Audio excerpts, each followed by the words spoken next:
سچ مچ ہونے والی، وہ سچ مچ ہونے والی کیا ہے؟ اور تم کو کیا معلوم ہے کہ وہ سچ مچ ہونے والی کیا ہے؟ وہی کھڑکھڑانے والی جس کو سمود اور عاد دونوں نے جھٹلایا۔ سو سمود تو زبردست زلزلے سے ہلاک کر دیے گئے، رہے عاد تو ان کو نہایت زوردار آندھی سے تباہ کر دیا گیا۔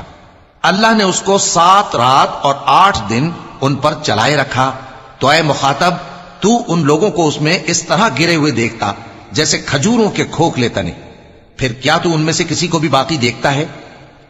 اور فرعون اور جو لوگ اس سے پہلے تھے اور وہ جو الٹی ہوئی بستیوں والے تھے، سب گناہ کے کام کرتے تھے، سو انہوں نے اپنے پروردگار کے پیغمبر کی نافرمانی کی تو اللہ نے بھی ان کو بڑا سخت پکڑا۔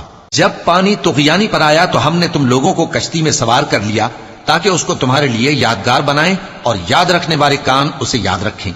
پھر جب سور میں ایک بار پھونک مار دی جائے گی اور زمین اور پہاڑ دونوں اٹھا لیے جائیں گے، پھر ایک بار ہی توڑ پھوڑ کر برابر کر دیے جائیں گے، تو اس روز ہو پڑنے والی یعنی قیامت ہو پڑے گی، اور آسمان پھٹ جائے گا تو وہ اس دن کمزور ہوگا، اور فرشتے اس کے کناروں پر ہوں گے، اور تمہارے پروردگار کے عرش کو اس روز 8 فرشتے اپنے اوپر اٹھائے ہوں گے۔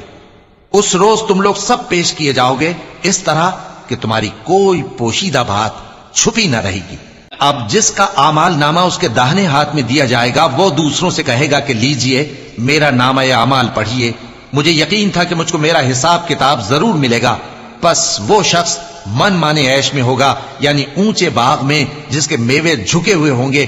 ان سے کہا جائے گا کہ جو اعمال تم ایام گزشتہ میں آگے بھیج چکے ہو ان کے عوض مزے سے کھاؤ اور پیو۔